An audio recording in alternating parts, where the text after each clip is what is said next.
How's it going, metalheads? That was awesome. All right. Here we are. By the way, I just wanted to open up pretty epically. You want to know why? Holy crap, I almost killed my guitar. Anyways, we wanted to open up pretty epically, and here is why.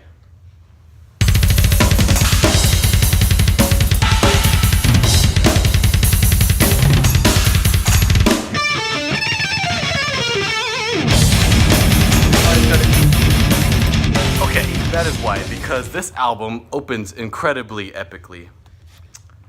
We are reviewing Sound of Perseverance, Death's 7th and last album. This is incredible. Chuck has really poured his entire heart and soul into this. I mean, I don't know what to say yet, but because we're not that far into it. What you just heard was the introduction to the whole album. It's how it opens up. The drumming was on point. It was really fast, really technical. So was the guitar, the sweeps, very fast, with melody. Now, it's something that this album does, and it's really interesting. Check out, you'll know what I mean in a little bit. Check out the intro to the next song, Bite the Pain. Go ahead.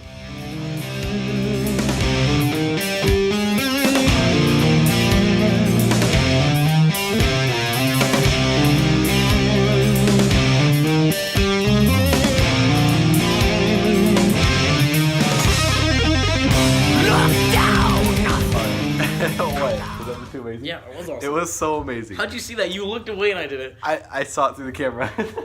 You're like, okay. No. But that was really melodic. Then it starts to pick up and get really fast. This album does what a lot of bands try to do and fail at doing, which is combine everything we love about music. Melody, harmonics, speed, sweeps, tapping. And awesomeness. And awesomeness. Slow. This album knows when to be slow and melodic, and when to pick up and kind of be, upbeat, and still keep its melody. It's not so much as like Children of Bodom does, where it's just melody, just fast melodic music. This is kind of like everything. It's got. This to me takes more of a blues style. It's got a lot of blues in it. And you'll hear why. There's a solo, and we'll get to that. Anyways, there's a lot going on in this album. There's so much. Yeah, there's so much happening. It's really technical, but not in the sense where it's stiff. Like usually when metal is technical, it just means there's a lot of precise notes being struck.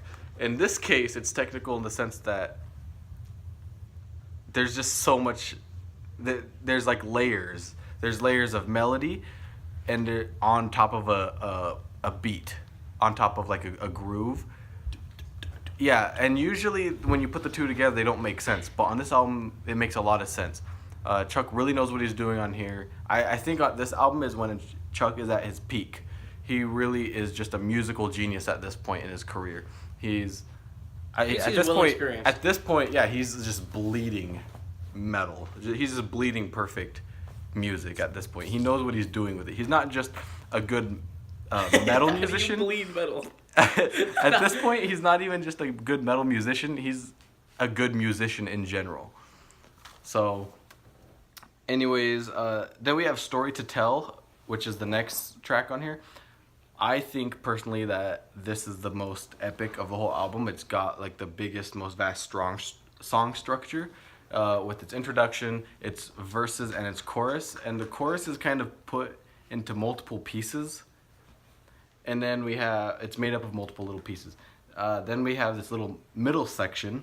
It's like how a video game works. Like all the pixels make a huge picture. Yeah, the little pixels make a big picture. That's kind of what's happening here. You got little bits and pieces that make up one thing, the verse, then the chorus. Then you have this middle section where Chuck is really talking about his story to tell, and that you should tell it, and it gets intense. Everything starts to quiet down. The drum beats getting real technical, and even the drum has a melody to it. That you don't hear that. You usually don't hear that in drumming, but in this, the drumming has melody. I mean, this is how technical and amazing this is. It's technical with movement. That's another thing. This album has tons of movement which again usually tech death doesn't have that. Usually tech death is real stiff because of how technical it is. But this is just, it's fluid. This comes from like the supernatural depths of metal. Like this music shouldn't be, but it does. It's hard to craft this kind of music. You got to be a genius to do it. Anyways, then we're gonna go into Flesh and the Power That It Holds. Go ahead and check this out.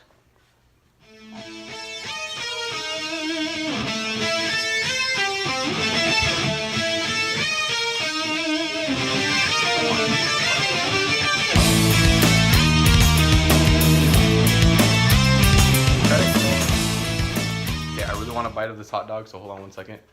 That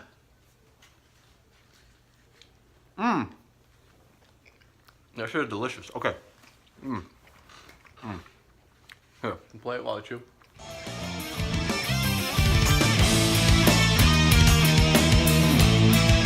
Alright. Sorry, I really wanted to buy that hot dog. It was smelling good and looking good. But, anyways, that is how this track opens up.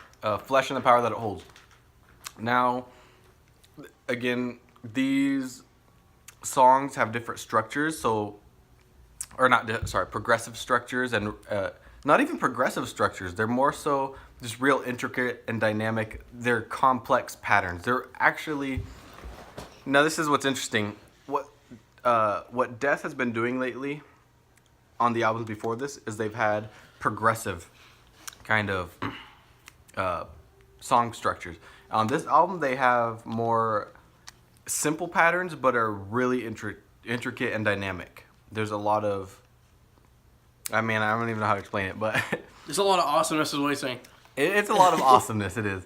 Okay, but then we have, So in that introduction, what we have going on is a melody, a real slow melody, and then he speeds it up with the sweeps, and then he comes back to the melody.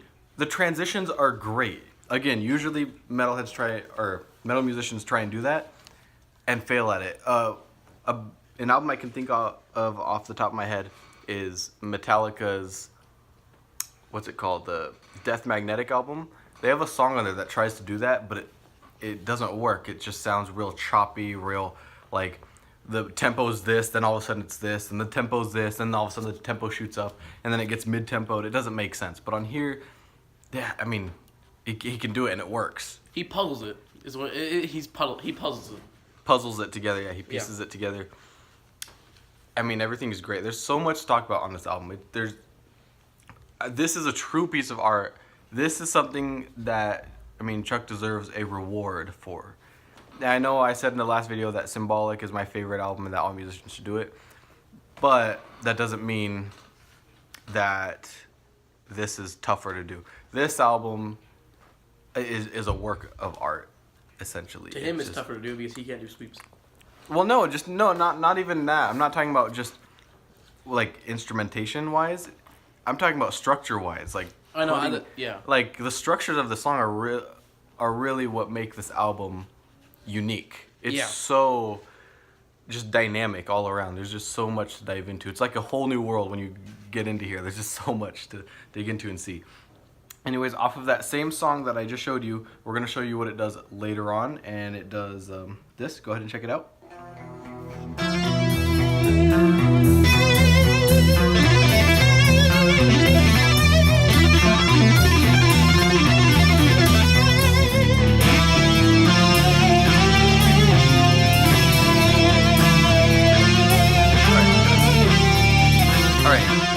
Now, that was a solo.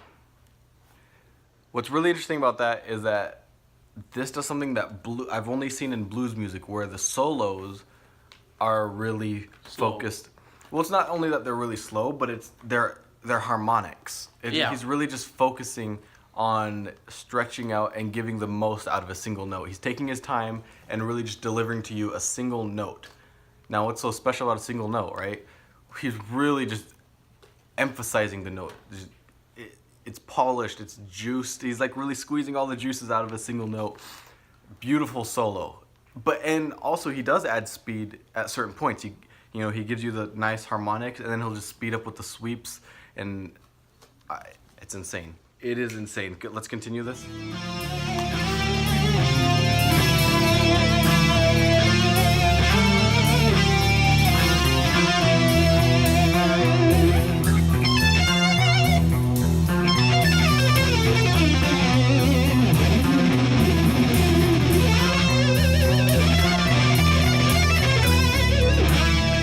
Okay, so yeah, so awesome. Really melodic, really technical.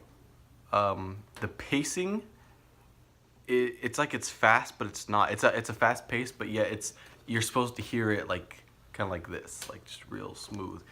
I don't know how else to explain it. It's great. It's not yeah, it's not just a guitar solo. I mean, it's great. That part builds atmosphere to me. The bass in there is haunting. The bass on that solo part behind it, it's great. I mean, the whole thing, it just sounds like a spirit of metal is just flowing through and haunting this certain area. I don't know, the imagery that it You paints. love making everything, every little moment so intense. That's what this sounds like. It does. Intense. It sounds so intense.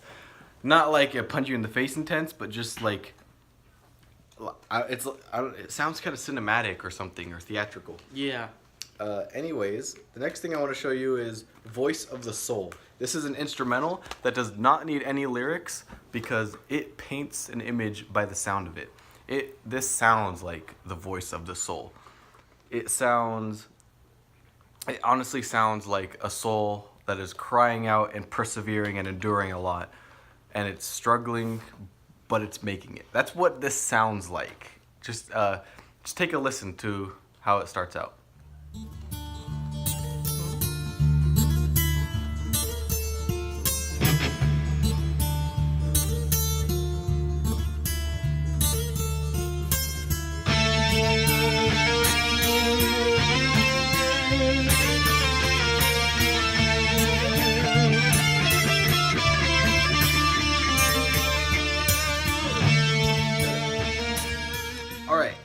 So as you can tell, it's a really nice melodic. It sounds like finger picking to me. He's finger picking the guitar. But yeah, it's acoustic. It's beautiful so far. It's building. It's almost kind of like setting the scene. Because at this point, it's just almost. It almost sounds a little like despair-ish. It sounds real. Jeez. Yeah, that's what it sounds like. It sounds a little despairish, kind of lonely. That's the atmosphere that's building, and that makes a lot of sense for what it's about to do next. Next, you get an electric guitar that starts bringing in melodies and more speed. At the same time, the acoustic guitar is still doing its thing, but it works really well. Take a listen.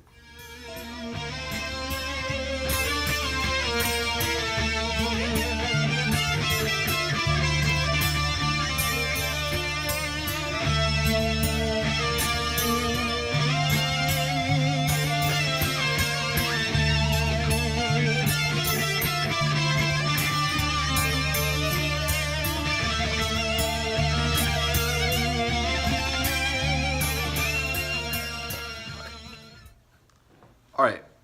Dang. Yeah, dang is right.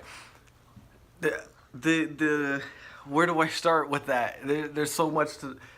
If you It's took so out, interesting. yeah, if you took out the acoustic, it would be a pretty thrashy. Not well. No, it no, wouldn't I be wouldn't thrashy, say thrashy, not thrashy. but like No. it would be a pretty good regular guitar solo. But Yeah, it'd just be because of it'd the be a acoustic was good there, for heavy some metal reason it track. sounded very slowed down. Yeah, the acoustic is what really gave it that kind of peace, kind of sounding. That like, again, loneliness, despair, and all of that. And then the guitar, the electric guitar sounded almost heroic. It almost sounded like it's kind of rising up into something. And then you get this journey kind of sounding piece with both guitars. Check this out.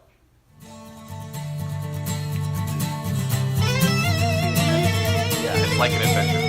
The acoustic, the muted strings.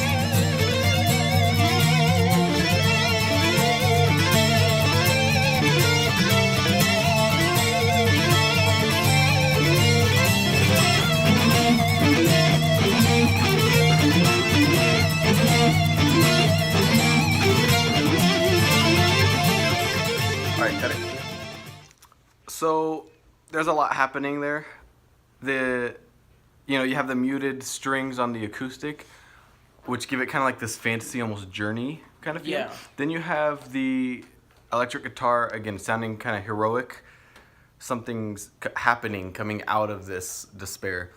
Is what it's. The music is really telling the story here, which I think is how music should be. That's what classical music does, and that's why classical music is one of the greatest and finest. If you can tell a story through sound only, without lyrics, without words, that's how you're doing great. And this song does that really well. The last piece we're gonna get into is what is it? To forgive is to suffer, which has this piece that sounds very, or not piece, sorry, the whole song itself sounds really Arabic. The scales sound almost Egyptian-like. Check it out.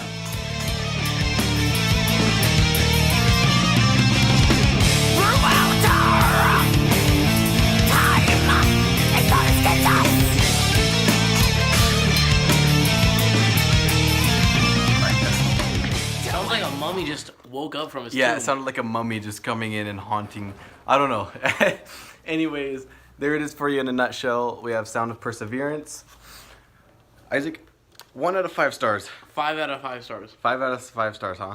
Really? Yeah, it is perfect. The chemistry of the band makes it better. How Chuck uses all of his experience and flattens it out, makes it perfect, and the songs are just, they're amazing. Yeah. The way they do everything, it doesn't make it seem very skippy. It makes it seem very flow. It's not straightforward. It's not jagged. It really flows. It sounds like it's like a river of just like a river of metal that you can just like put your hands into and just drink it and then never thirst again. That makes sense, I guess. It does make sense. It does, but yeah. All right. Now I'm giving this a solid.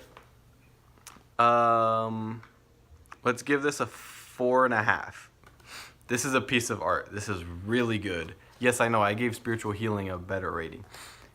That's just because it grabs you more. There's not much criticism to give here.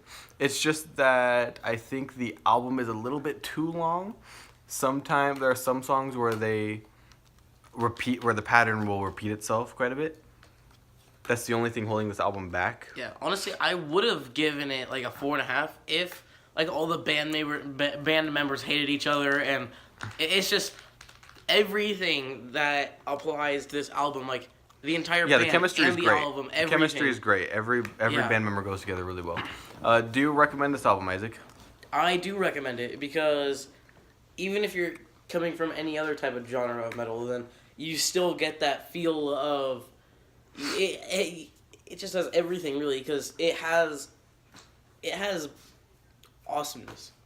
Because every other genre of metal has that same type of feel to it, but this is different. Yeah. So I would recommend this to not necessarily everyone. You have to be. I would recommend this to more than people that are into metal. I'd recommend this to every metalhead. So if you like metal and you haven't checked this out, check it out. It's a must. But if you're into classical music, I would also recommend this. If you're into, that's about it. If you're into classical music, I'd recommend this. Anyone else, if you listen to pop or rap or whatever, might not like it. Anyone who likes music in general might like it.